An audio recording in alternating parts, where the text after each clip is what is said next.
I was wondering, for the exam, are we going up to chapter 11 or 12? We will see, let me just give you a heads up on reading ahead.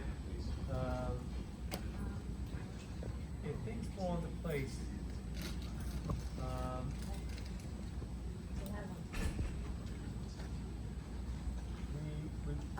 we may, emphasis on the word may, and we'll skip one or two things. We may get through chapter 13. How's that? What? What? No, you're adding. Yeah. No, we're definitely doing We'll see. Listen, we're not going to do, just if people want to read ahead, we're not going to do partnership mergers and divisions, okay? Yeah, but That's on it's page always 7, page 434. Let's see how we do, guys. Let's see how we do. Don't get too excited. So what you do? Let's not get too excited. Professor Solid, half the class is thinking that when you said that we get 2 weeks, that we are not meeting on November 20th. No, we are meeting on November 20th. Okay. When we are off? 27? 27th, we're off the 27th. We're off the 27th. And then on 4th we have the exam. The 4th we have the exam. All right? All right, let's pick up, guys, where we left off. Page 360. The ABC partnership has 3 equal partners, ABC, the following balance sheet. And A receives a capital interest of in asset 1 in an operating distribution. A has a 1/9 interest worth $20,000 in the partnership capital and profits after the distribution. Okay, why? Because if you give him asset 1, right, his capital account was at 80. Everyone agree with it? And his capital account, he's getting an asset worth 60, so his capital account is going to go down to 120, down to 20. And that means the total capital account is 20 plus 80 plus 80. So he has a 1/9 interest, right? Because the capital account will now be equal to 180, right? He'll have 20,000 of 180. Everyone agree? That's where the authors come up with the 1/9 interest. Everyone see that? Jonah, you see that? Jonah? You don't see that. In other words, put yourself in A's shoes. A is getting an operating distribution. A had $80,000 worth of value before. After the distribution, he's getting something worth 60. The value of his partnership interest is going to decline to 20. Okay? And the total partnership interest of assets will equal 180. So what's 20 numerator? Value 180. Denominator? That's 1/9. Right? So what results to A in the partnership is there's no 754 election. So Tom and Sandra would say, hey, this is what life is going to be like 95% of the time. So if he gets his assets, let's just go through our generic. A is going to get this distribution, right? Does A have any gain or loss? This is just pretend we're reviewing for the exam. Does A have any gain or loss as a result of this distribution? RD done. Did I say that right? A loss. RD done. You got to practice RD done. That's what I'm doing. That's why. He's getting asset, capital asset number 1. Does he have, meaning does A have any gain or loss? Say it loudly. Why? Why would he have a loss?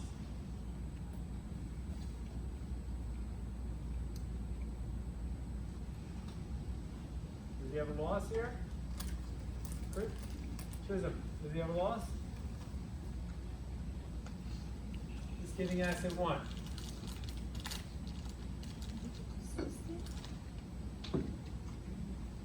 Trent, does he have a loss? Tom, you're shaking your head no. Why not? It's just getting a distribution, right?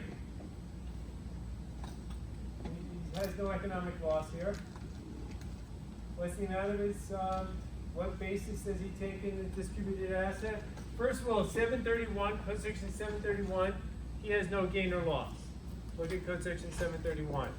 Now we have to determine his basis of the distributed asset, right? What is his basis in that distributed asset, Tom? 70. What's your authority?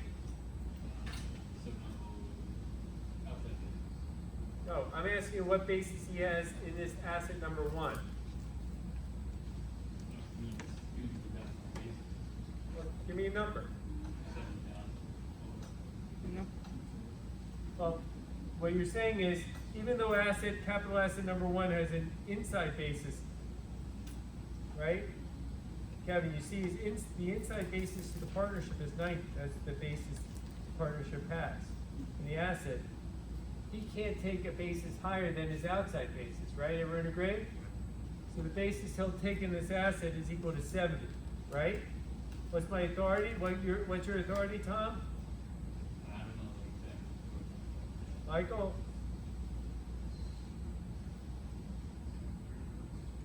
732, right? Code section 732, A2.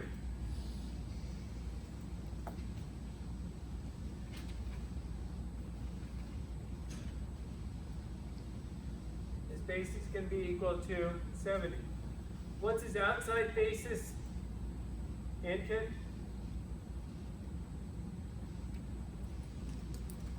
What's his outside basis once the distribution is made? Danielle, would you agree? What's his outside basis? George?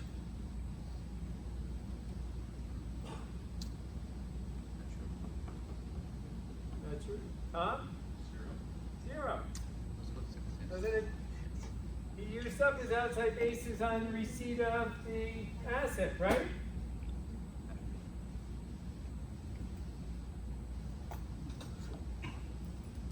So his outside basis is reduced to 0. Does the partnership recognize any gain or loss? No. 731B. Neither the partner nor the partnership recognize gain or loss. 731A, 731B. Is there a basis adjustment here? 734A, what's the general rule? Is there a basis adjustment, guys? What's the general rule, Tom? You gotta shout it out. Is there a basis adjustment, Tom? Sandra, any basis adjustment to the partnership's basis? Say again, Sandra? I'm gonna say yes, based on, never mind. Mike pinging him. Francisco, any basis adjustment?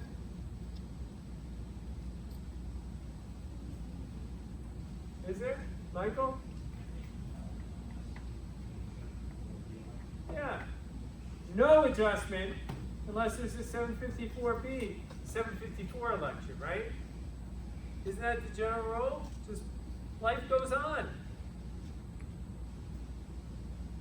The partner gets a distribution, life goes merrily along.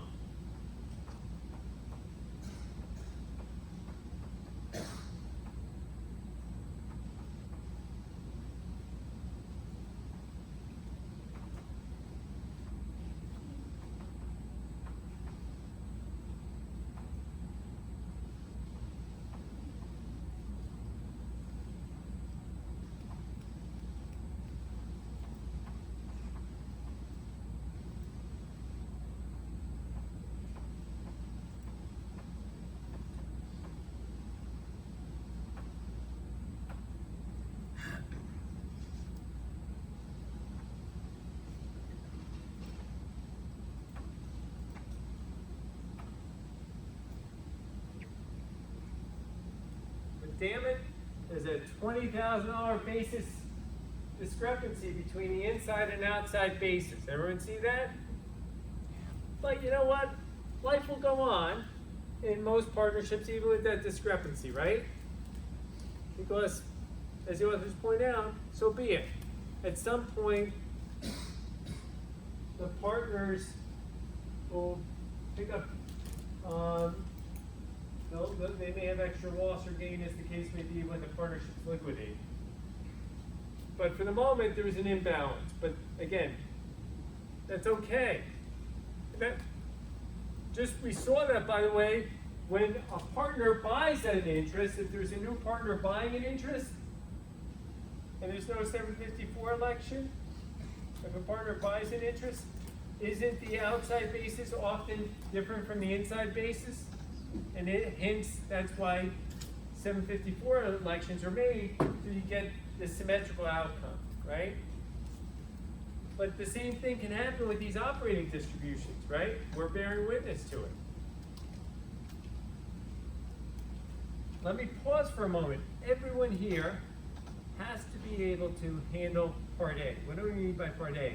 You have to be able to understand what are the tax consequences to the partnership and the partner receiving an asset.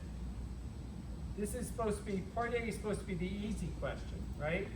It's supposed to be just describing, hey, this partner got asset A1, what are the tax consequences, his outside or her outside tax basis, what basis does the partner have in the asset?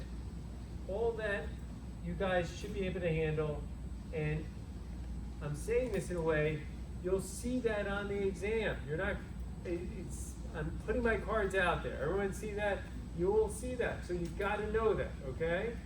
It's not going to be, oh my God, I can't believe he asked a question about operating distributions and what the, so you got to know that, and if you're having problems, work hard, and if you're stuck, get back in touch with me, okay? Folks on WebEx, you understand, this will be on the exam, so you got to know this stuff, right?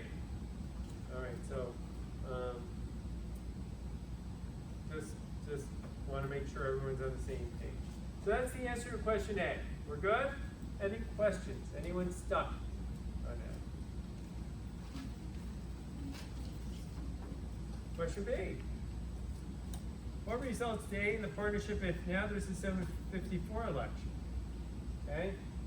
So, if there's a 754 election, what do we have to do? Well, 754 says there's going to be a 734B adjustment. And here, what's going to have to happen? There's going to have to be an upward adjustment to the inside basis of 20,000, right? And it's pretty self-evident on it, right? The inside basis is going to have to go up by $20,000, okay? And how are we going to allocate that $20,000 adjustment? In accordance with Code Section 755. And we have to allocate that adjustment under the regulations of 755 to the same property that, in this case, asset one was a capital asset. I believe it's a capital asset. Yes, so it's got to be allocated to the capital assets. Okay? It's got to be allocated to the same sort of property. This is regulation 755-1C1I. I'll repeat, regulation 755-1C1I. Okay? And how is that done? It's made, in this case, in proportion to the unrealized appreciation in the properties. What's the unrealized appreciation here? It's 20 and 40, right? Everyone see that? That asset one, asset two has a built-in gain or an embedded gain of 20. Asset three has a gain, an embedded gain of 40, right? So that being the case, are we gonna, we have a $20,000 adjustment, and we know it's gotta be allocated 1/3 to asset two, right? 1/3 to asset two. How much is that? 6,667. And 2/3 to asset two, is 13,333. Right? Again, where did I, that's just in the regulations under 755-1C2, one little I. That we allocated in accordance with unrealized appreciation, 755-1C2, one little I. So what we're going to end up doing here is the basis here. Sorry, it's going to be 46,667, and the basis here would be 33,333.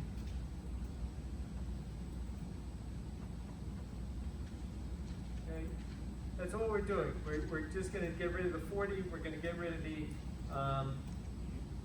20, and it's going to be 46,667, 33,333.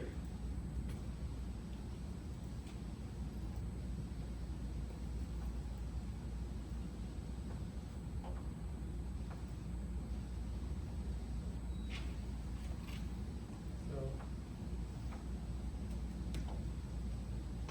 that's the answer. That's the allocation process. So life will have the perfect symmetry. Yeah. All right. Question B, we're good? Sorry about the handwriting, but if you write it down correctly, we'll be in good shape. All right. Question C. How should any basis adjustment be allocated among the partners? And the author's point here is that taxpayer A has asset 1, right, with a basis of 70 and fair market value of 60. Everyone agree? Everyone that when our taxpayer A gets asset 1, it's worth 60, right? We know that from the fact pattern, right? The fair market value is 60, and its basis is 70, so it has an embedded loss of 10,000. Everyone agree? That taxpayer has an embedded loss of 10,000. So, and what's our adjustment? 20,000, right? Everyone agree that our total adjustment here is $20,000? And the author's point here is that B and C, right? B and C want to get this adjustment should be allocated to them so that they can reduce their respective income by $10,000 apiece. That this $20,000 adjustment should inure to the benefit of B and C, because just like A is able to reduce his income by $10,000, ultimately B and C should be able to take this 734B adjustment and use it to their advantage. So when the property is sold, the reduction in the gain should inure to B and C. I'm not going to worry about question C, guys. Let's just put that aside. I just want everyone in this room to handle question A, and to question B, if you could do a 734B adjustment. And again, 734B is very similar to code section 743 that we saw in the context of a purchase.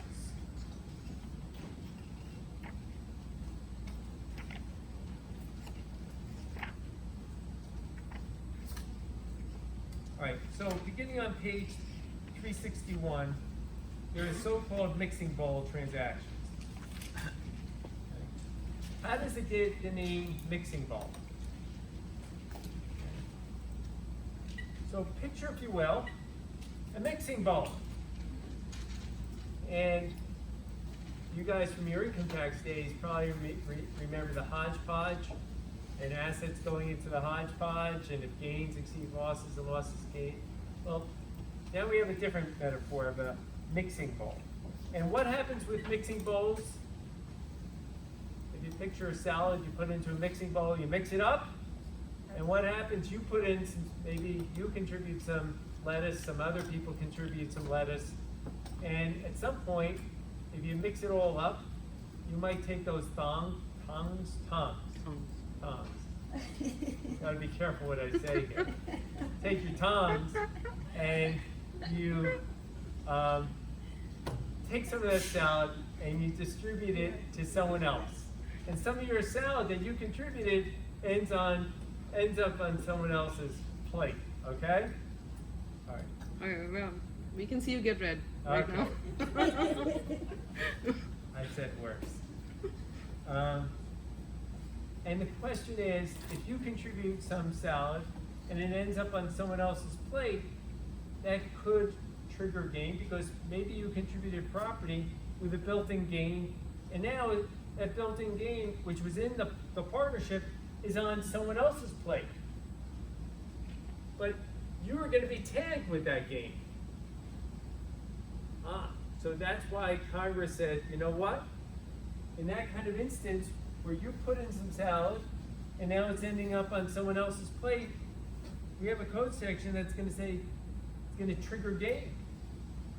Then normally a distribution doesn't trigger gain, but here's an exception. 704C1B. You want to open it up?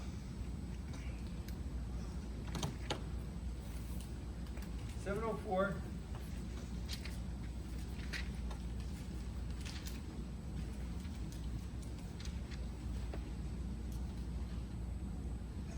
C1B says if any property so contributed is distributed within 7 years, there's a 7-year mark here, the contributing partner shall be treated as recognizing gain or loss from the sale of the property, which would have been allocated had the property been sold at its fair market value. The gain or loss shall be determined with reference to the gain or loss which would have resulted if such property had been sold by the partnership to the distributee, and there's got to be appropriate basis adjustments.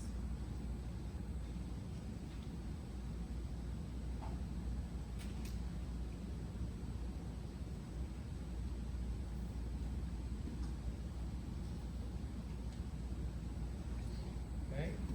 Suppose you contribute property, and instead of that property ending up on someone else's salad plate, you get salad in return. You contribute some salad, some lettuce leaves, but now you get it back, some lettuce leaves. Check out code section 737.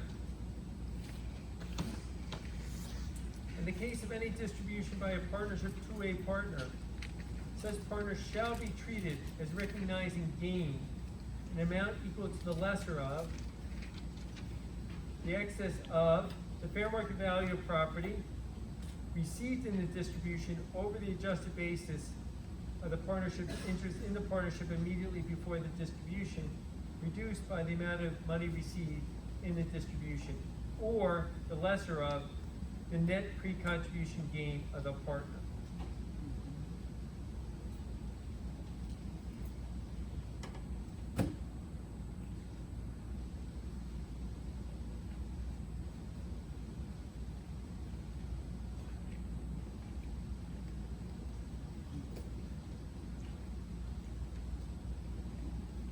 Right? So, picture if you will, guys, there's two things going on here. Right? Not one, but two. Two different measures safeguards Congress has instituted.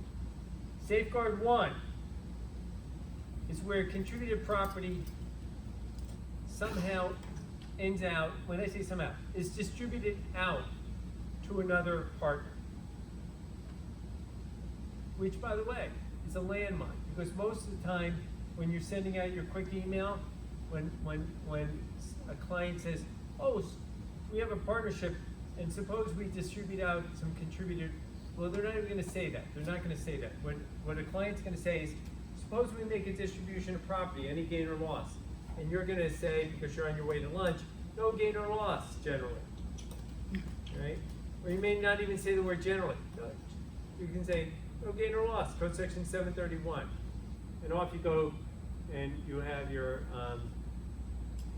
lunch. Okay?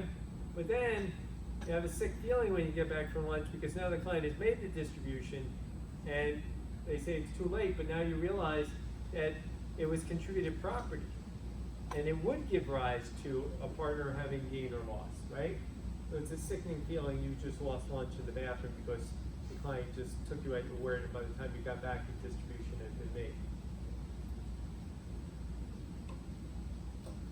Conversely, partner makes a contribution of property, and sometime later, it's a distribution back. Normally, the distribution is tax-free as well, right?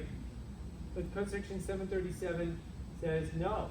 it can result as if it were a taxable gain. So these are two code sections that can be very dangerous. So there are exceptions to the normal rule, but they can crop up, and they don't crop up all the time, and that's their danger, because you're not thinking of them. They're not at the forefront of your consciousness. Of course, there's exceptions to the exceptions, which that the authors point out that you can read, that they're in the code, and we'll talk about them. So the first part talks about distribution on page 361, distributions of contributed property to another partner. So that's the 704C1B.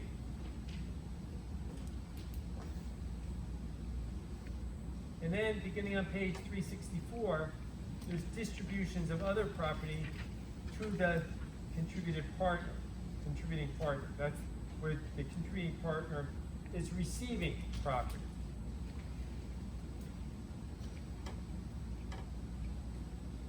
So these are two code sections that constitute safeguards to the normal rules. But be forewarned, they can crop up.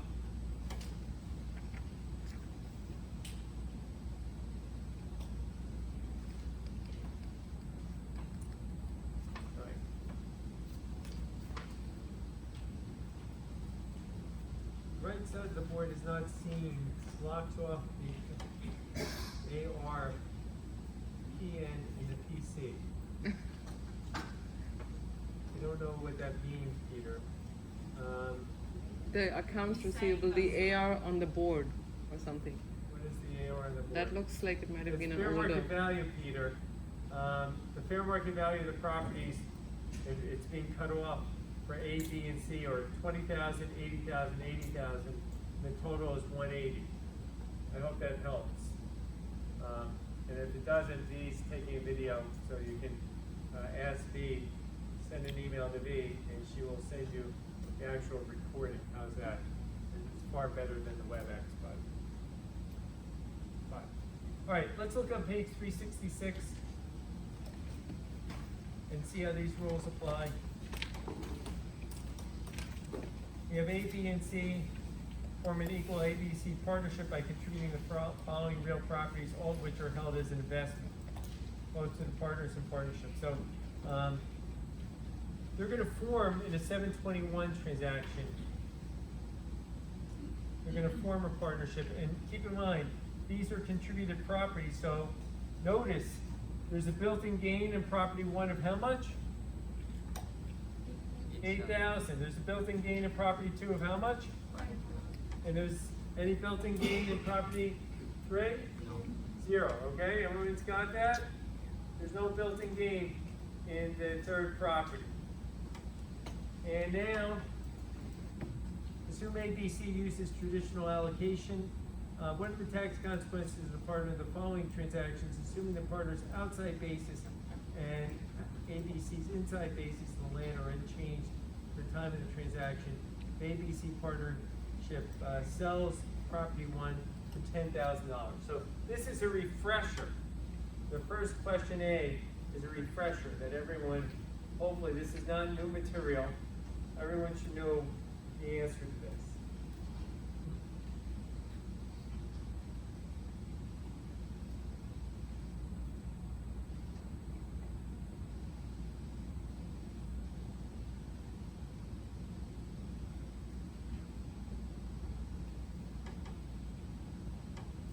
Who gets allocated the $8,000 a gain if the property is sold? A does. Everyone agree? Why do I know that? We saw that. Been there, done this. 704C1A. 704C1A.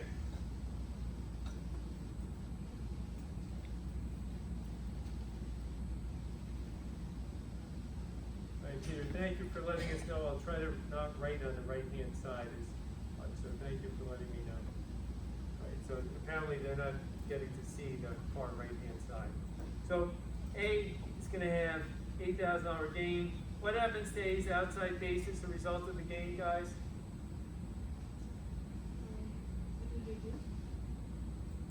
A's not getting a distribution. A's gonna have to pick up $8,000 worth of gain. What happens to A's outside basis, guys? 0. It just goes up by 8,000, right? Oh. What's my authority? Ron, what's my authority? Just generally. What code section causes tax basis to go up, guys? Goes up and down under code section 705, operating income and losses, right? So A's outside basis goes from what? 2,000 to 10,000, right?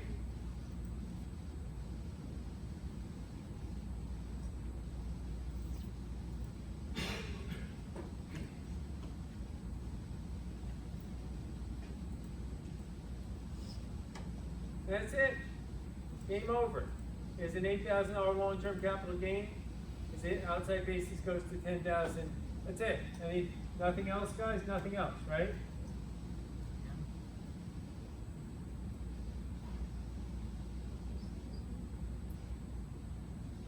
That was easy, right? That's something we learned from chapter 3.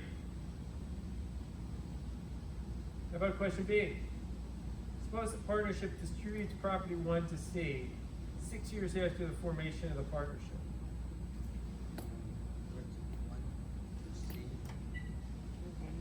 C.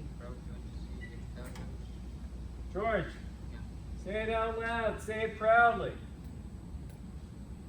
She's not going to have no profit or loss. Fine. Say it proudly and say it loudly. What? She is not going to have any profit or loss. 0. I don't know what you mean. Why C is? Any effects?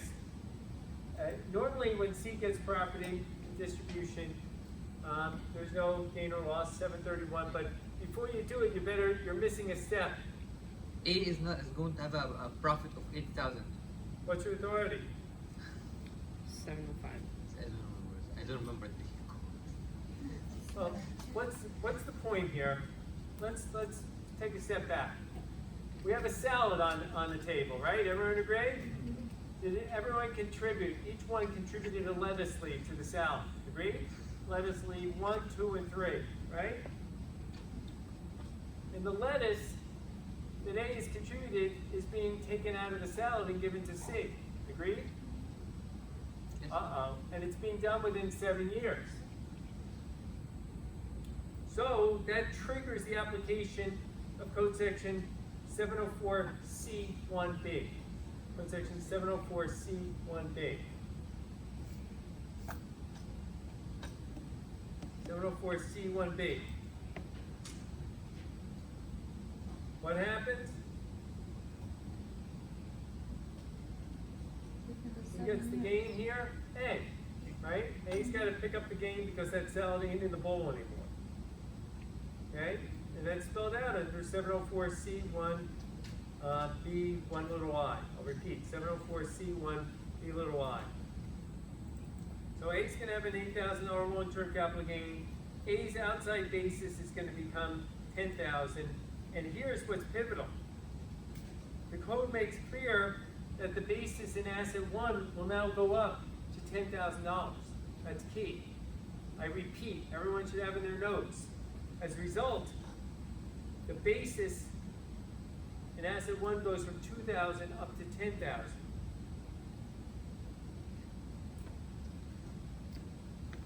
Because if you don't do that, you're not going to get the correct basis to C of the distributed asset.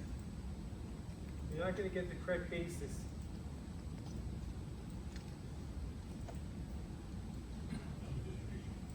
On the distribution, what basis will C have? It'll have a $10,000 basis, right? In the distributed asset, right? Because C has an outside basis of 10,000, and he's receiving a asset now with a $10,000 inside basis, right? And we'll assign that basis of $10,000. That's something we did earlier in the night.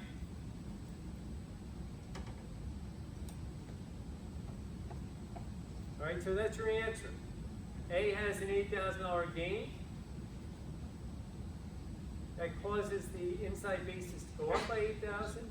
Causes A's outside basis to go up by 8,000. And then the distribution to C is no gain or loss to C, but C will now take a $10,000 adjusted basis in the asset. And what's C's outside basis now? 0, right, Viva? You're getting the hang of it, right? And look, Viva has a big smile. She's laughing because it feels good when you get it, right, right, Viva? All right, Brian, you're there. You got it. Okay. All right, everyone ready to put a smile on your face? Let's do the next one. Okay. Here's the partnerships distributing property number 3 to A 6 years after the formation of the partnership. So think about it. The same number C to A About it. versus 3 to A 6.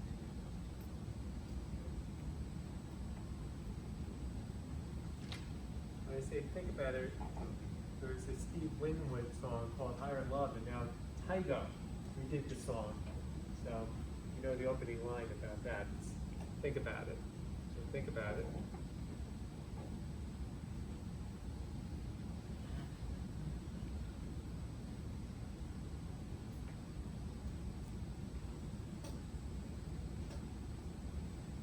What code section then you can figure it out? George, you're itching to say it. 704?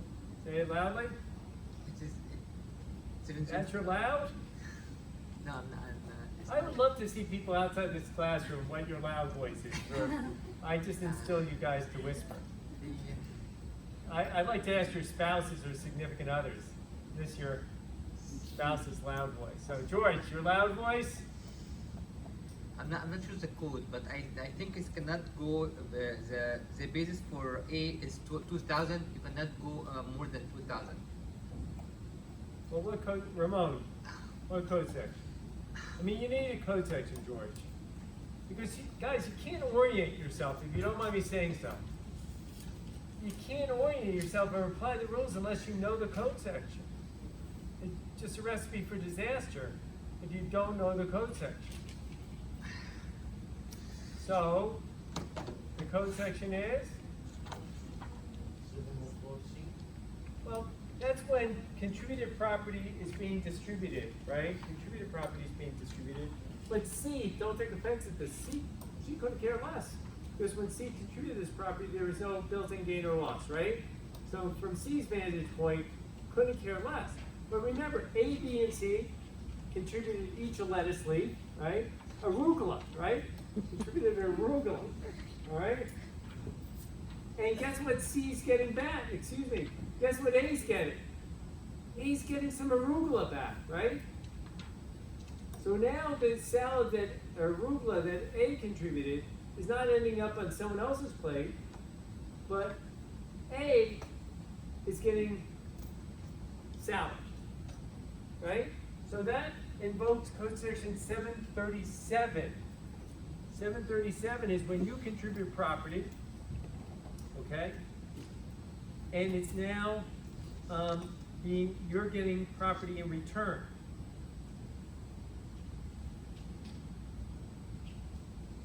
Because A contributed appreciated property. So apply code section 737. Now, George, you can apply a code section and you're much more apt to get the correct answer.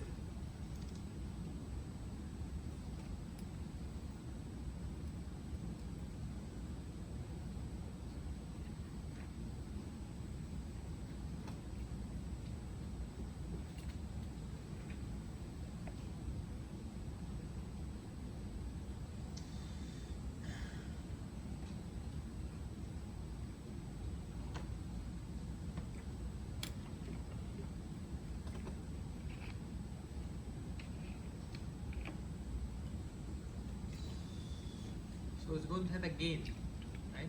Say again? It's going to have a gain 8,000. Who would both have, when you say both have a gain? A, Does A have a gain? 8,000. 8,000. Okay, let's consider this. A has to recognize the lesser of two different numbers. The fair market value reduced by the adjusted basis. What's the fair market value? 10,000. 10,000 reduced by the outside basis of 2,000. A's outside basis of 2,000 or 8,000. Or A's net pre-contribution gain. What was A's net pre-contribution gain? 8,000, right? The lesser of the two is going to be the same number, which is 8,000. So A has to recognize 8,000 of long-term capital gain under 737. What happens to A's outside basis as a result? 0. 0. It goes up to 10,000. It goes from 2, right, up to 10, right? This is under 737C, 737C1. And thus, he's going to have a $10,000 basis That's a distribution. in property trade. Okay? In other words, when he gets this property, he will get a $10,000 basis under 737C2. What will happen to his outside basis? Reduced to 0. His outside basis will be reduced to 0. So his outside basis goes up to 10 when he gets the distributed property that he gets asset number 3. His basis will go down to 0. And the partnership will have asset number 1 with a $10,000 basis. I repeat, just to close the circle here, the partnership will have asset number 1 with a $10,000 inside basis. Hey, So C's outside basis is now 0. why is C's outside basis Oh, 0? no, who's outside? A's outside basis is 0. Yeah, Okay, A's okay, outside okay. basis. A's outside basis. C's outside basis is still 10. Yeah. Okay.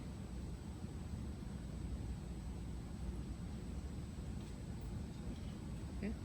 All right. Everybody have the correct answers in their notes? All right. I'm getting. I think I'm getting.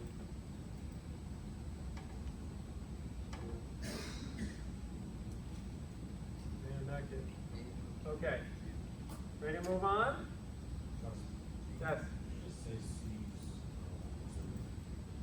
The answer to C, which is A, has a $8,000 gain, long-term capital gain. His outside basis is going to go up to 10, from 2 to 10. But when he gets the distribution of the property, his outside basis is going to go to 0. He's going to take a $10,000 basis in the distributed property. And the partnership itself is going to have a $10,000 basis in asset 1, which it has retained. Question D. Suppose the partnership distributes property 2 to A 6 years after the formation of the partnership. So think, don't say it out loud. Suppose the partnership distributes asset number 2 to A. Think about that salad bowl in the arugula, guys. You should use a different analogy. A contributes arugula, B contributes romaine, C contributes cabbage. Okay. You know, something like that. Everyone get the visual? B's having a multicolor. What do they call it in a restaurant? Tricolor Yeah, salad? yeah. It's a tricolor salad, guys. I like that. Next one.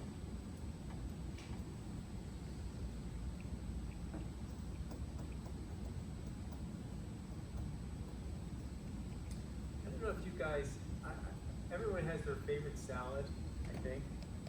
And I'm a big Greek salad fan, although you gotta be careful of 2 things, in my opinion. Don't want the red onions because then you smell the rest of the night. And then and I also skip vegetarian, skip the anchovies. But then I did a mistake a few weeks ago. I said well chopped because the Greek salad always tastes better, right guys, well chopped? But then, you know, they always have that hot onion that they include, and I am not a spicy kind of guy. And they sort of, but this was my own thing. They chop that hot onion, pepper into it. Ouch. But I was going to say, the better salad these days, beet salads are where it's at. So I've become right, Kevin, big fan of beet salads. Beet salad? Beet salad. Beet salad. Okay, okay. Anyone have a favorite salad here? Beets is definitely good. Yeah, I like that. All right. Anything with kale. Anything with kale is tough. They don't do it right. It kind of has a harsh taste to it. Anyway, back to partnerships. All right. Question D. What's going to happen here, guys? What code sections come to play?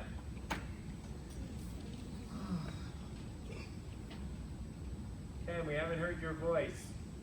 You have words of wisdom? 707 A to B. Say again? 707 A to B. 707. A to B. And why? It's treated as sales and change between partners. I'm not sure.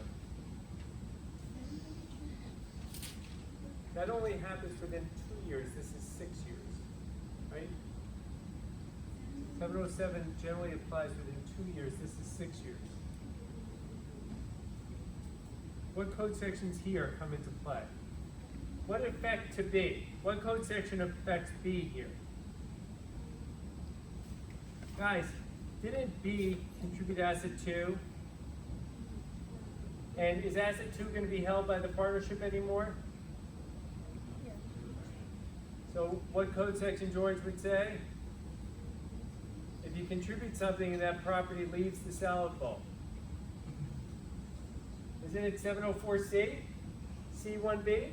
So your notes with respect to 704C1B comes into play, and what effect to B? Right? Because that's going to be taken out of the salad bowl, right?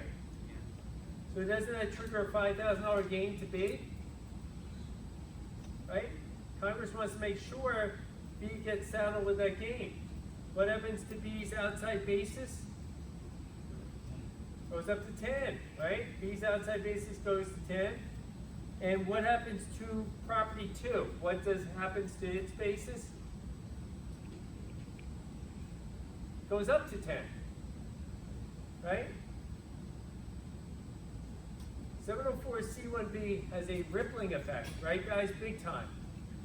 It has this multi-tier effect. So, David, you got that for your notes? By way of summary. $5,000 gain triggered to B. Basis goes up to 10,000. Asset 2 has an adjusted basis of 10,000 prior to its distribution to A. What happens to A? What code section applies? Say it loudly. Say it proudly.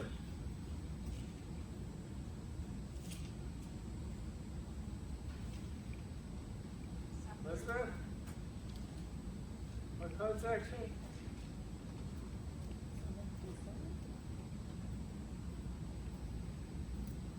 Tom, you holding back? Sandra? Say it loudly. 737, right, George? Yes. She was mumbling. Jonah was mumbling. Yeah. The people at WebEx want to hear your voices, guys. And someone on WebEx type in, "We want to hear your voices." So it doesn't just come from me. So take some liberties, guys. Let's see all the people on WebEx, if they can type that out. I'd appreciate it. We want to hear your voices. All right, so 737 applies, right? And if 737 applies, we're back to the same answer as in C. A's going to have an $8,000 gain, right? And A's basis is going to go to $10,000. And A is going to get a $10,000 basis in the property A receives, reducing A's basis to 0. And property 1 will have a basis of $10,000. Right, so Does I it see ever at least- happen? Simone, thank you for listening. I see we want to hear. That's what Simone says. She's made a declaration. And I'm sure she speaks for the entire WebEx crowd. Professor Solik, does it ever happen that these partners get the distributed property and then they sell many years later and they think that they don't have to recognize the gain? I me to understand the steps in the process. So go slowly for me. Okay, so A recognizes $8,000 only when A sells the property, right? No. It gets the gain immediately under Oh. this fact pattern.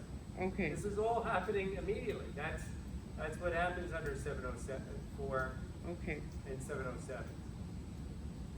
This is all happening contemporaneously. Adverb. Question E. So suppose property 2 is distributed to A 1 year after the formation of the partnership. Okay? So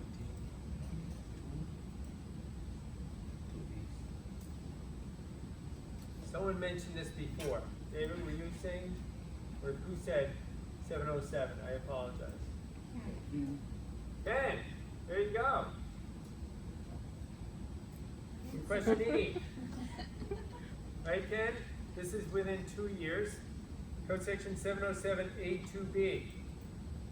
I'll repeat. Code section 707A2B.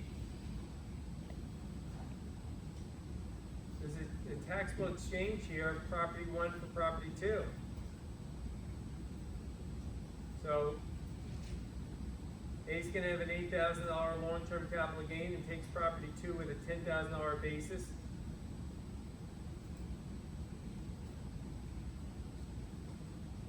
And B is going to have a $5,000 long-term capital gain.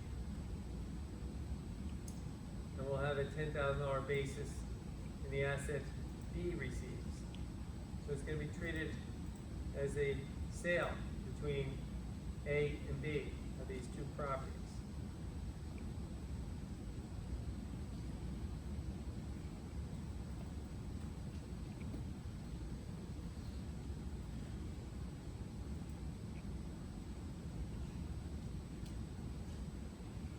Question F. Suppose partnership simultaneously distributes property 1 to B and property 2 to A 6 years after the formation of the partnership. The properties are of like kind.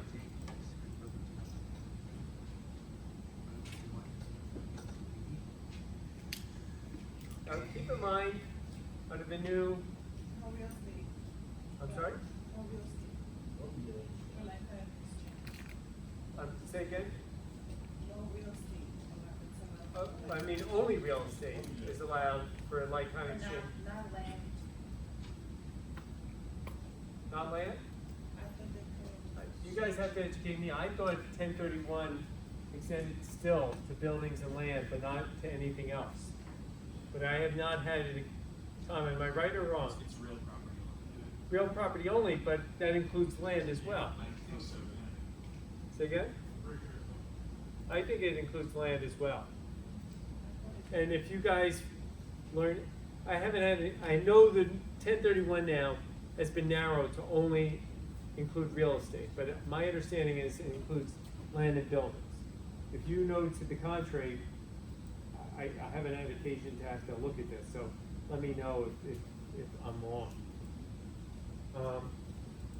But let's assume this is land in a building, right?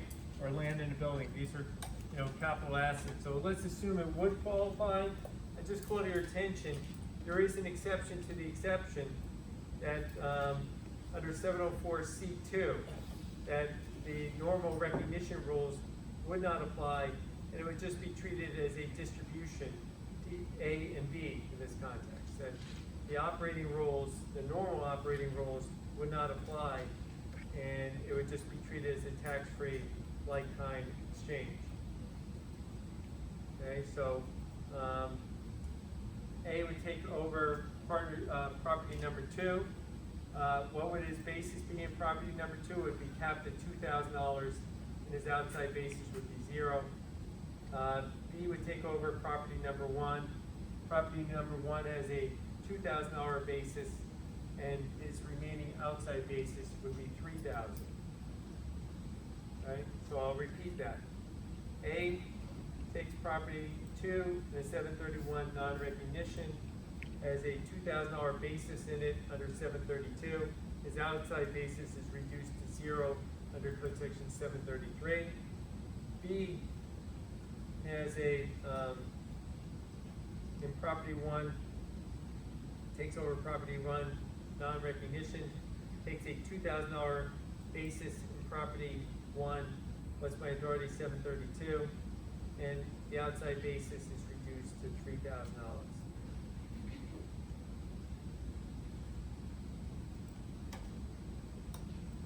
Okay? Professor, Yes. for C, Just say it loudly, I'm sorry. for problem C, the reason we skipped section 704 is because adjusted basis fair market value. Yeah, we skipped it because there's no recognition in problem C. There's no recognition to 4C, even though 704C would apply to partner C in question C. You're right, Sandra, but there's no recognition of it. Question G. Suppose partnership distributes property of like kind to property number one to A within 6 years after the formation of the partnership, and if it's not coming from the same partner, there's a distribution of like kind. In that case, I'll just call to your attention. I'm not going to worry about this. There's a regulation 737-1D says that A must still recognize the $8,000 worth of gain, but I'm not going to worry about problem G. Let's concern ourselves with A through F. Okay, that's what I care about. Now we have 15 minutes to have a discussion, 15, 20 minutes, or 19 minutes to be exact, about page 367. And I want to just talk about this and then see if we have time to go through one problem, because by going through one problem, I'm hoping to set the course for you guys for next week, so that you're not, hopefully not lost. Because in the last chapter, we did our 3-step dance moves, and that was, how do I say it? Pretty straightforward, I'd like to think. But, and I am not a dancer, if you couldn't tell. I'm walking into chairs as I'm talking. Would someone say, what's tougher, a waltz or a tango? Tango. Tango. Whoa, Really? I would take whoa. I I don't know. I'm not good at anyway, either. what's a tough? Anyone want to help me out? What's a very tough dance move? Waltz, tango. Anyone? Is there a more challenging? Right, I would say yeah, lambada. Indian dancing. Indian classical. Beyond my pay grade. Let's just assume a tango is a step up in a more challenging mode. We are about to embark in a more difficult dance move here, okay? That's embodied beginning in 751B. What is going on from a policy perspective that Congress is concerned about? Congress is always concerned with partnerships that taxpayers are apt to play games. How are they apt to play games? If you have low-income taxpayers whose income is subject to low tax rates and taxpayers who are subject to high tax rates, okay, so you have partners subject to low tax rates, partners who are subject to high tax rates. Where would you like to distribute? You have appreciated inventory and you have appreciated capital assets. Who would you like to get which property to minimize the overall burden? If you have two partners, okay, we're going to have George in the high tax bracket, V in the low tax bracket. Who would you give the capital asset to? Who would you give the ordinary income asset to? Captain. You would give the me capital asset to the high income taxpayer, Yeah. and the low income tax bracket taxpayer, you get the ordinary income, okay, who's subject to theoretically the higher tax rates because overall her tax rate's fairly low because she has low income. George's tax rates are fairly high, but capital gains are pretty much taxed at a flat rate, so taxpayers would be apt to play games. They would stuff the ordinary income assets with taxpayers whose income is generally subject to a lower tax rate, and they would stuff the higher capital assets to people like George, whose income is generally subject to higher rates. Everyone got the games that taxpayer would play. So throughout this chapter, we always, if you notice, the authors always proportionally distributed property, right? All partners, no matter what their tax rates, we're each going to get the same kind of property. Agreed?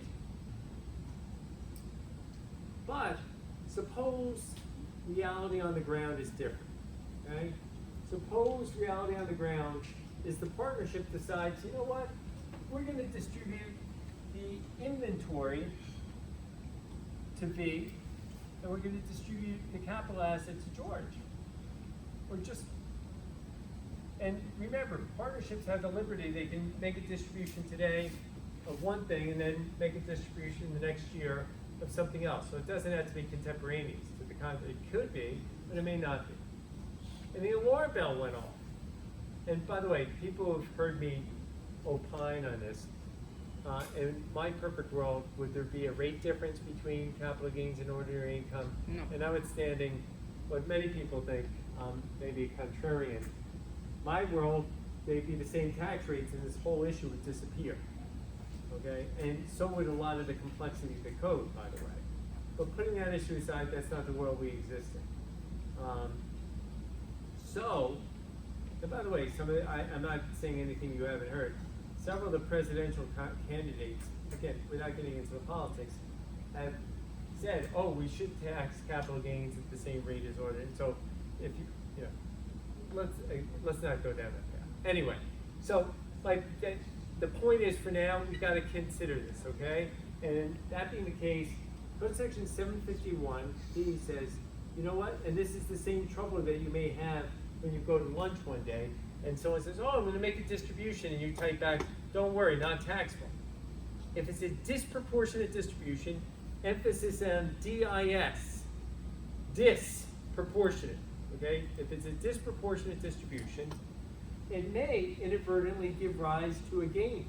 Not only a gain to the distributee partner, but to the partners who aren't even participating in the distribution. Okay, so this creates potential nightmares, and you're going to see this is not for the faint of heart. I warned you initially that this was not for the faint of heart, and it's true. All right. Now, when does this apply? It applies when the inventory is substantially appreciated. Okay, that its fair market value is in excess of 120% of its basis. Does that happen too often? I don't know about you. Most of my clients do not have inventory that's substantially appreciated, right? The inventory, if anything, is probably worth a bit less than its fair market value, but so that's not often the case. However, the accounts receivable also trigger 751, right? Accounts receivable triggers 751. If it's a cash method taxpayer. If it's an accrual method, okay, this may be moot, right? Because the accrual method taxpayer is probably going to have a basis equal to fair market value. Agreed? The cash method taxpayer, who doesn't? And the definition, and this is where things get sticky, of inventory, appreciated inventory, includes accounts receivable. I repeat, the definition of inventory includes accounts receivable, so that can cause the inventory, where you might not think it's substantially appreciated, to be substantially appreciated. Okay, and we'll see that in the problem set. All right. So for your notes, here's the three-step dance we're going to have to do in this room to compute the 751B gain. So the partnership wants to give too much in the way of capital assets to George, or maybe the partnership wants to give too much of the ordinary income assets to V. If it does make that distribution, if it gives too much of the inventory accounts receivable to V, guess what the partnership has to do? It has to give V what she doesn't want. I'll repeat. Has to give V what she doesn't want. She wanted the inventory accounts receivable, and she got more than we're going to distribute. The partnership's going to distribute more than what she wants of inventory and accounts receivable. So to rectify the situation, the partnership is going to distribute capital assets to V. She doesn't want them, but we're going to force her to take them. And guess what V's going to do? So step one is to make a phantom distribution. Phantom distribution to the distributee partner. And V's irritated. She didn't want the capital assets. Guess what she's going to do? She's going to sell them back to the partnership. What is she going to buy with her assets that she doesn't want? She's going to Inventory. buy the assets she wants, which is the inventory. That is so messed up. Yeah, right. And then, once the dust settles, the third leg of the step, this three-step, more complicated dance move, is we're going to make a normal distribution of the remaining inventory that she did want. So first we're going to give her assets she didn't want. Then she's going to use those assets she didn't want to buy the assets she did want. And then step three is to make a distribution of the remaining assets she did want. Okay? Okay. You're saying Why are we doing that? because we want to force V to recognize, and we want the other partners, remember, when she's using the assets she doesn't want, the partnership is using inventory, appreciated inventory, to buy the capital assets. So we're going to force George, you're the other partner here, you're going to have some ordinary income as a result of this constructive sale. Step three is a normal distribution. We have a phantom distribution, constructive sale. Step one, phantom distribution. Step two, constructive sale. Step three, normal distribution.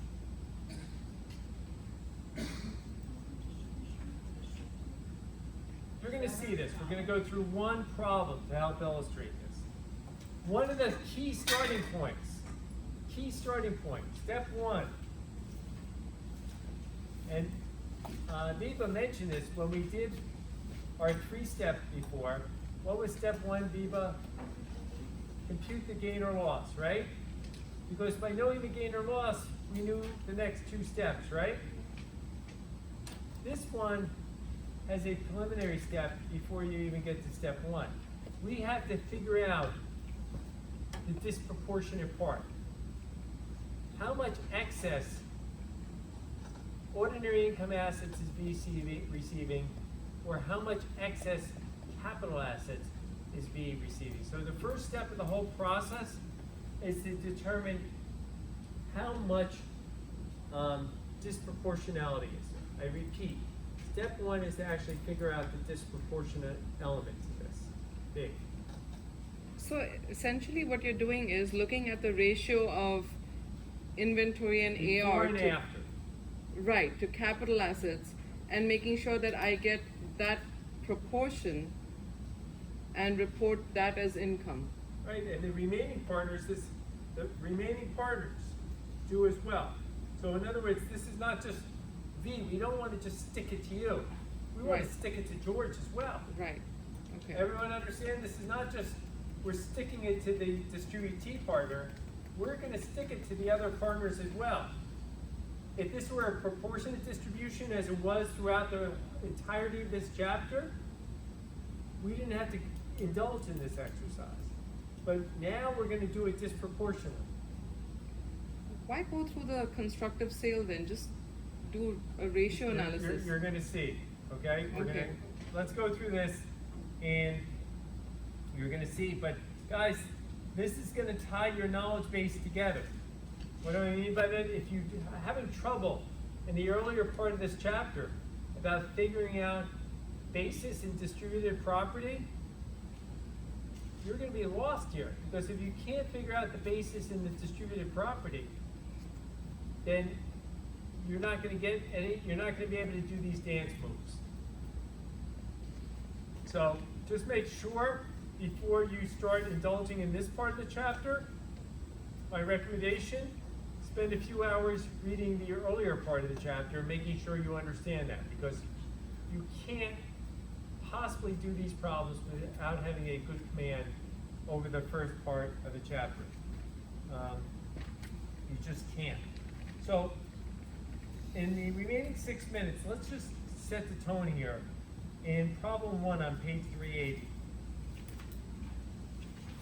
it has the following balance sheet. Okay, everyone see the balance sheet? The partnership distributes the accounts receivable to A in an operating distribution. So A is going to get all the accounts receivable. Okay, and in the 1/3 partnership, how much would A normally get tagged with the accounts receivable? She'd get tagged with 1,000, and now she's getting tagged with 3,000. Something smells in Denmark. She's getting a disproportionate amount, right? 380. After the distribution, she has a 1/5 interest over the remaining assets. What results to A, B, and C as a result of the distribution? Now, what is the disproportionate part?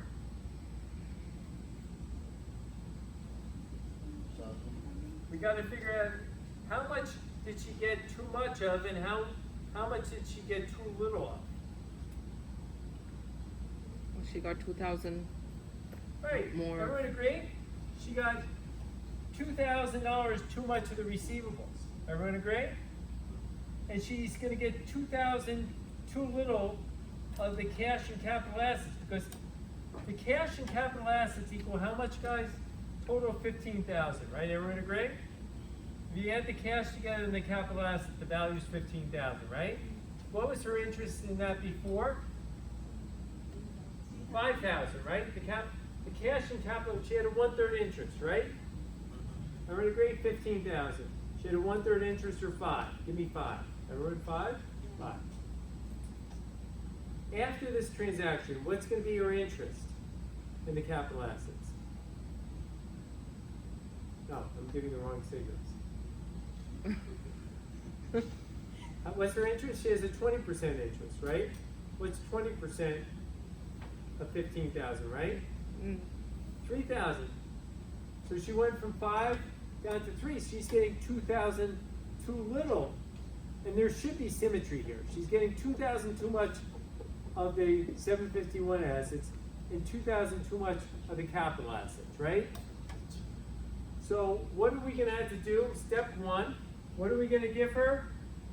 $2,000 of capital assets? We're going to give her 2,000 of the capital assets, right? She doesn't want them. We're going to give it to her, right? So we're not going to go through this problem now, but we're going to, and the regulations say the partnership can agree to choose which could give her cash, could give her capital assets, but if the partnership agreement doesn't specify, she gets a pro rata amount of the cash and capital assets. She gets a pro rata amount of the cash and capital assets. All right, because so she's going to get $800 of cash and $1,200 of the capital asset. All right, in the absence of the partner, she's going to get that. She doesn't want it. What's she going to do with it? Sell it back. What's she going to get in return for that? Inventory. She's going to get $2,000 worth of inventory. Yeah. The partnership is going to sell her $2,000 worth of inventory. So step 2 is the constructive sale. Step 1 is she's going to get assets she doesn't want. Step 2 is going to be a constructive sale of $2,000 worth of inventory. The partnership's going to use to buy $2,000 worth of the capital assets back. And step 3 will be a normal distribution of $1,000 of accounts receivable, the remaining $1,000, so that when all the dust settles, she will get $3,000 through this circuitous route of accounts receivable. Okay? Now, Nate, you had a question? Okay. Would a ratio analysis yield the same results? I can't answer that. I need another cup of coffee to figure that out. Okay. I can tell you that this mechanical 3-step process will get you to the promised land. All right, so we are going to have a challenge because this is not easy stuff, and these problems are going to, but these problems will reinforce elements that we already know. Now, guys, let's, for next class, let's read to page Now, look at the, guys, it's not gonna be that much reading. Let's read page 409, we will try to get through the problems, and then we'll see if we can read up to page 414, one more case after that, okay? So, not a heavy reading, okay? George, one final question.